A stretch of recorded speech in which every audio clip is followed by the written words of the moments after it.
Graça e paz, boa tarde. Que Deus abençoe a todos. Estamos de volta com boas notícias, o Evangelho de Jesus Cristo, conforme registrado aqui por Mateus.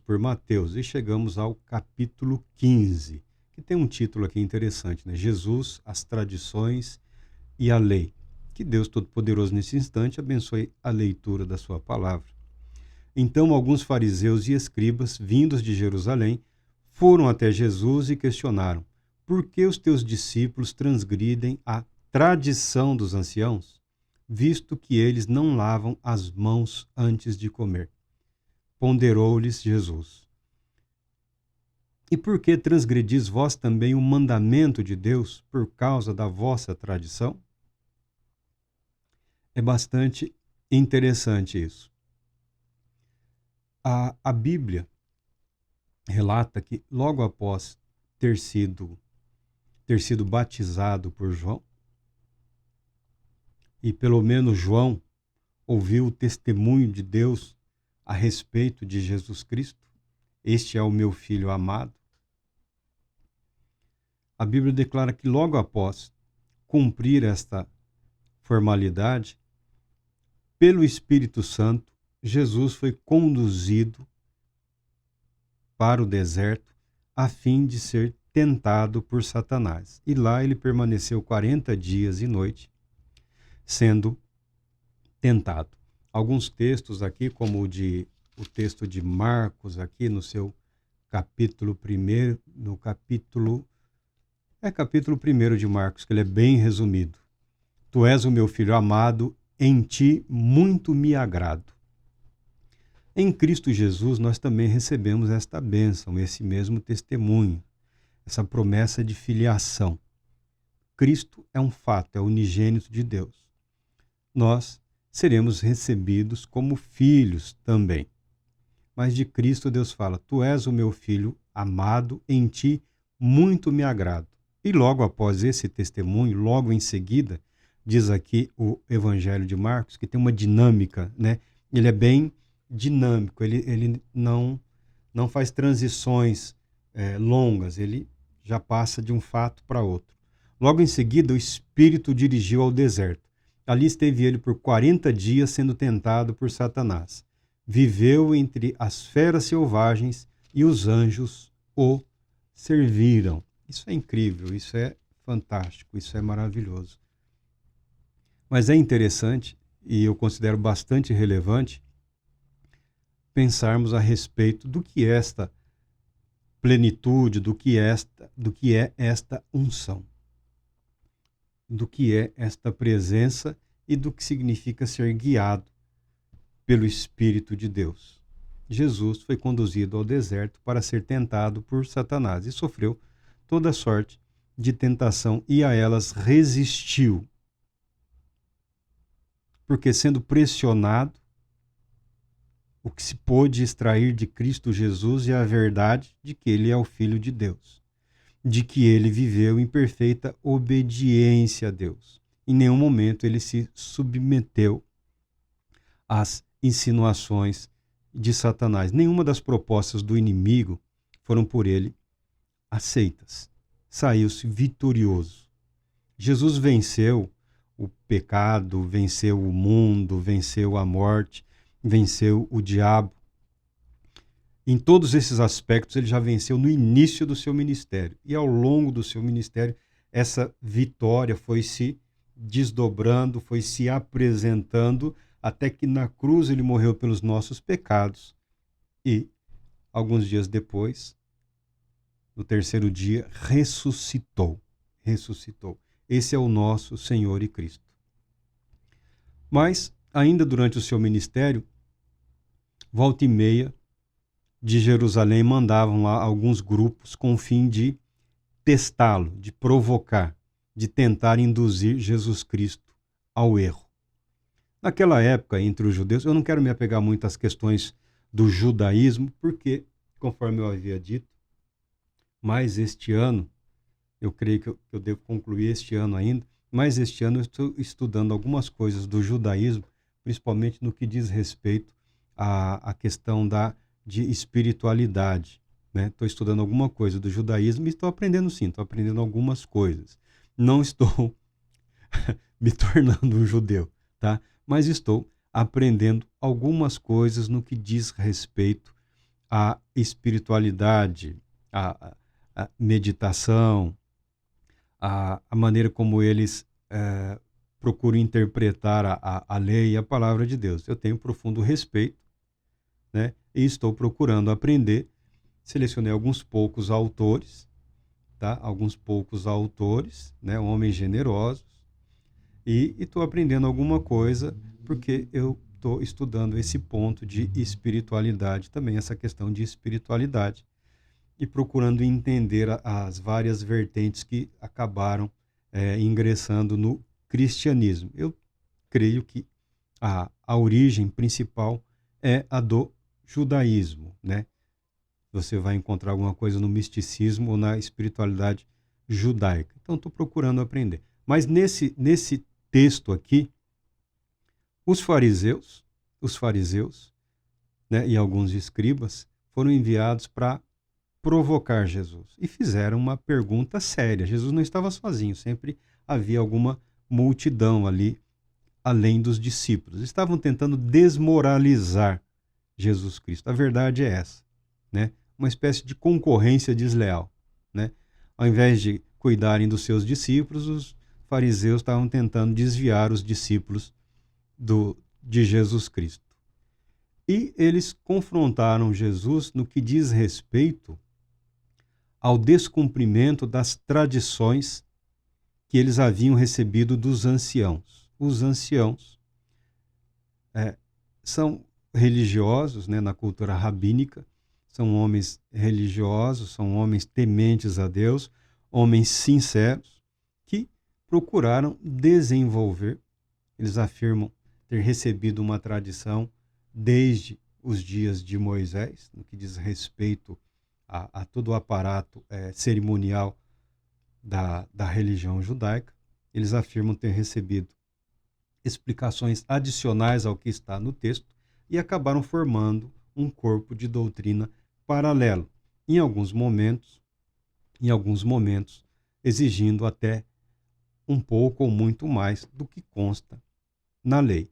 Com o passar dos anos, com o passar dos séculos, esse corpo aí de doutrinas, de uma suposta complementação da legislação escrita, que chama a lei oral, eles chamam a lei oral, a tradição oral, é por muitos judeus, ou pela maioria dos judeus religiosos, equiparado à lei escrita. Então, os judeus seguem a lei escrita e também a tradição oral. E alguns se gloriam dessa legislação oral, dizendo que a lei pode até ser divulgada e entendida por toda a humanidade, mas a tradição oral é só deles. A lei oral diz respeito única e exclusivamente a eles. Realmente é muito trabalhoso você aprender alguma coisa com eles, tá? Você vai ler aí 500 páginas e um tópico, um tema é abordado e te clareia alguma coisa. Eles dão um pouquinho de trabalho, né? Mas isso é da própria cultura religiosa, da própria cultura da legislação, da sabedoria, de sabedoria religiosa. A sabedoria, ela tem esse aspecto, né? Você, para aprender, você precisa saber alguma coisa. E você precisa saber o que é para chegar no 2. Então, não adianta ter pressa que não vai conseguir. Vai se atropelar, vai se confundir, né? E vai enfiar os pés pelas mãos. Mas Jesus está sendo confrontado no que diz respeito a essa tradição. E Jesus responde à mesma altura. Por que, ao seguir, desde quando a tradição permite que alguém rejeite a palavra de Deus? É o que diz aqui Jesus. E por que vocês estão transgredindo o mandamento de Deus por causa da tradição? Como uma tradição pode contrariar a lei escrita, o mandamento de Deus? Se a tradição está em oposição ao que foi declarado por Deus, quem está errado? Quem está errado? Aí Jesus cita aqui o exemplo, ele fala do mandamento. Honra a teu pai e a tua mãe. E cita outro aqui. Quem amaldiçoar seu pai ou sua mãe, que seja punido com a morte. Quem amaldiçoar seu pai ou sua mãe, que seja punido com a morte. E Jesus relata que havia uma prática, um costume assim, se alguém disser a seu pai e a sua mão, oferta é ao Senhor a ajuda que de mim devias receber, esse jamais será obrigado a honrar seu pai ou sua mãe com os bens. E assim validastes a palavra de Deus por causa da vossa tradição. Hipócritas, bem profetizou Isaías sobre vós, denunciando: este povo me honra com os lábios, mas o seu coração está longe de mim. Em vão me adoram, pois ensinam doutrinas que não passam de regras criadas por homens. Jesus manteve-se fiel à revelação, à lei escrita. Jesus manteve-se fiel à lei escrita e não se permitiu contaminar por nenhum tipo de desvio por conta de interpretação ou de ensino de outros mestres que não os que constam na Sagrada Escritura. Essa tradição que Jesus honra pai e mãe, né? Senhor meu pai, Senhora minha mãe, a sua bênção pai, a sua bênção mãe. Honra pai e mãe diz respeito a sustentar os pais na velhice. Não tinha seguro social naquele tempo, não tinha aposentadoria do governo, né? A pessoa trabalhava e pela legislação judaica, o filho mais velho era o responsável pelo cuidado dos pais. Daí ele receber metade da herança, para que quando os pais envelhecessem, adoecessem, ele era o responsável pelo cuidado dos pais. Criou-se uma espécie de esquema, posso falar a palavra esquema aqui, porque no Brasil todo mundo entende perfeitamente o que significa. A parte dos bens que esse filho poderia ou deveria usar para socorrer os seus pais, ele fazia um acordo com os sacerdotes e declarava que aquilo era corban, era consagrado ao templo, dedicado, dado, ele não podia usar aquilo ali. Então ele deixava de socorrer aos pais na velhice deles, né? Ele ficava isento, e quando os pais morriam, fazia-se um novo acordo aí,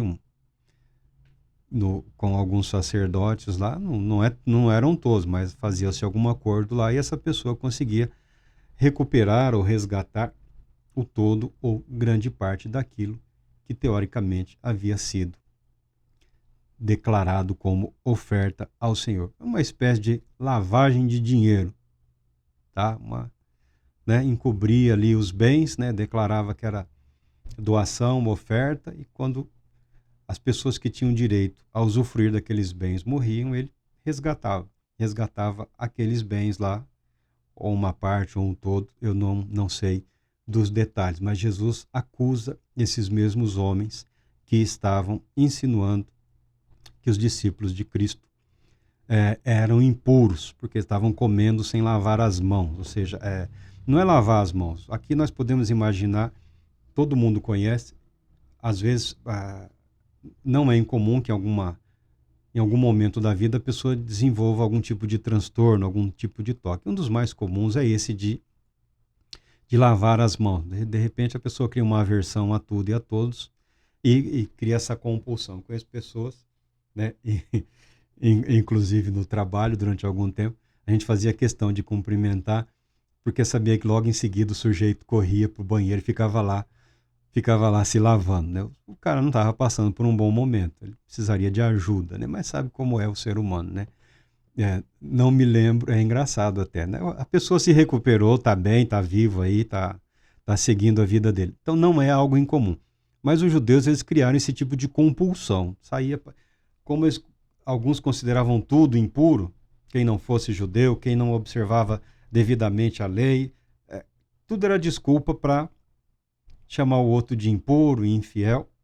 Eles criaram rituais de purificação. Então o sujeito, vamos imaginar, foi na padaria comprar pão, chegava em casa, já tinha que pular num tanque lá para se purificar, porque a poeira da rua, o ar, a respiração dos outros, essas coisas que acabam criando esse comportamento obsessivo, esse comportamento aparentemente até doentio. Mas a pergunta por si mesma não é de todo errado. O que de fato contamina o homem?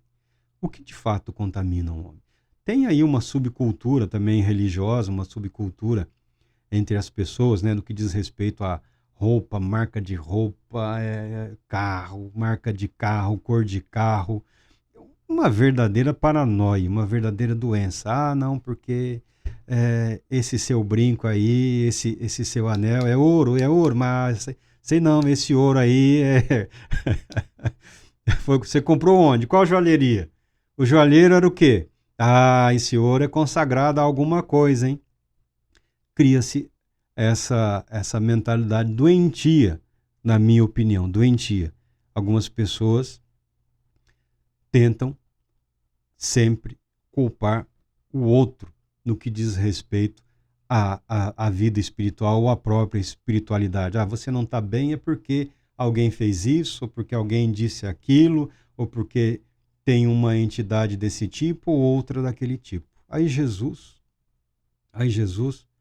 passa a discorrer sobre o que, de fato, contamina o homem. Ele diz aqui: não entendeis ainda que tudo que entra pela boca desce para o estômago e mais tarde é lançado no esgoto? Entretanto, as coisas que saem da boca vêm do coração, e são essas que tornam uma pessoa impura, porque do coração é que procedem os maus intentos, homicídios, adultérios, imoralidades, roubos, falsos testemunhos, calúnias, blasfêmias. Essas coisas corrompem o indivíduo, mas o comer sem lavar as mãos não o torna impuro. Jesus não está defendendo a falta de higiene, não é isso. Jesus está condenando a obsessão, o comportamento doentio, essa crença de que algo externo tem o poder, algo externo ao indivíduo, à pessoa, né? Um objeto ou qualquer outra coisa, ou um alimento. Os cristãos não têm restrições alimentares, né? Via de regra, evita-se o sangue, né? Comida feita com sangue. Via de regra, essa objeção que eu vejo na Escritura. Mas não há restrições alimentares para os cristãos, muito embora alguns grupos acreditem que é importante manter uma dieta diferenciada. Amém. Não é sobre isso que eu quero falar, não quero confrontar a opinião de ninguém. Estamos falando do que consta na Escritura. Por que nós falamos que Jesus, cheio do Espírito Santo, foi levado ao deserto a fim de ser tentado? Satanás não encontrou nada disso no coração do homem. Muitas pessoas, algumas pessoas, principalmente, não é uma questão de juventude, é uma questão de despreparo, é uma questão mais de falta de orientação e uma questão de negligência no estudo da Bíblia, negligência no estudo da palavra de Deus. Muitas pessoas, quando querem enveredar nesse caminho da espiritualidade, de consagrar-se a Deus, de voltar-se mais para as coisas de Deus, de procurar eu não sei se a palavra adequada é desenvolvimento, ou aprimoramento, ou crescimento espiritual. Muitas pessoas, quando se voltam para as práticas espirituais, a vida de oração, leitura, meditação, contemplação, estudo de doutrinas, de teologia e de várias outras áreas, elas acabam sendo confrontadas com essa verdade para a qual não foram ou acharam que estavam isentas no que diz respeito a essa capacidade dada a Satanás de tentar o crente. Por 40 dias, ele tentou o próprio Cristo. Por 40 dias. Tanto que Marcos fala que Jesus esteve entre feras e anjos o serviam. O que Satanás não encontrou em Cristo Jesus? Satanás não encontrou más intenções, desejos homicidas, pensamentos de adultérios, imoralidades, roubo, falsos testemunhos, calúnias, blasfêmias. Satanás não encontrou nenhum mal, nenhuma maldade. Não que Satanás tivesse poder de investigar a alma, a mente ou o espírito de Cristo. Isso ele não tem no que diz respeito a absolutamente ninguém. O que ele pode tentar é sugerir, é pressionar. Jesus passou 40 dias sem se alimentar e estava fraco, faminto, quando as últimas tentações foram sobre ele. As últimas são as que estão registradas na palavra de Deus. O Espírito Santo não tira ninguém para dançar. Não tira ninguém para dançar. Se nós queremos uma vida de comunhão com o Espírito Santo, nós damos a ele todo o direito, e ele o tem, quer nós concedamos a não, mas a partir do momento em que você anseia por algo mais, eu não sei se é possível algo mais, anseia por apropriar-se de tudo aquilo que Deus preparou para a sua vida, não temos como conseguir mais do que nos foi concedido pelos céus. A própria palavra de Deus declara: ninguém pode receber coisa alguma se do céu não lhe for dado, não lhe for concedido. Então, nós nos empenhamos para recebermos aquilo que Deus já disponibilizou para as nossas vidas. Né? É o texto que eu uso, né? Do pastor lá, carioca, lá, me foge o nome da igreja, ele é um pastor batista lá, né? Todo Prazer Israel, Dr. Israel Belo de Azevedo. Todo prazer tem seu preço. Você quer alegrar-se em Deus, você quer alegrar a Deus através da sua vida, através do seu ser, através do seu viver, há um preço a ser pago. E o preço a ser pago é conhecer a si mesmo. É saber de onde vem o que, de fato, é capaz de tornar o homem, a mulher, impuros diante de Deus. De onde vem? Não é do dia da semana, não é de tradições estranhas, às vezes até ridículas ou absurdas, não é dos alimentos. O que pode tornar o homem ou a mulher de Deus impuros diante de Deus é o que provém do nosso próprio coração. E na jornada espiritual, todos nós seremos confrontados com isso, com o que cultivamos, com o que floresce no nosso íntimo, no nosso ser. E eis aqui, ó, porque do coração é que procedem os maus intentos. Homicídios, adultérios, imoralidades, roubos, falsos testemunhos, calúnias, blasfêmias. Essas coisas corrompem o indivíduo, mas não é a comida, não é o deixar de observar determinada tradição que corrompe o ser humano, que corrompe o homem ou a mulher que temem a Deus. Não é o diabo que tem o poder de corromper aquele que crê.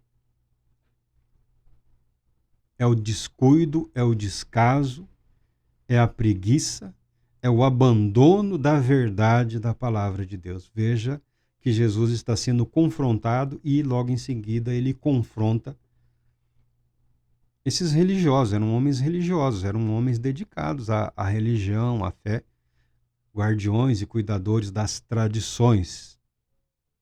E Jesus os ataca com as próprias palavras dele. Se vocês são tão rigorosos com tradições, com cabelo, barba, roupa, comprimento de roupa, cor de roupa, tipo de joia, de adorno, isso, aquilo, marca que pode comprar, alimento que pode beber, lugar que pode frequentar. Por que não obedecem o que está na palavra de Deus, na lei de Deus? Que Deus Todo-Poderoso te abençoe, que Deus Todo-Poderoso te proteja, que Deus Todo-Poderoso te dê a paz. E que nós saibamos aproveitar a palavra de Deus, o caminho oferecido, o caminho apresentado por Cristo Jesus. Devemos tomar cuidado com muitas coisas, mas devemos tomar muito mais cuidado com o que brota nos nossos corações, na nossa mente, na nossa alma, no nosso espírito, porque é isso que vem à tona e acaba dominando, corrompendo e escravizando o indivíduo. Dá para se livrar disso? Dá. Dá sim, pela fé em Cristo Jesus. Deus te abençoe. Querendo Deus, retornaremos em breve.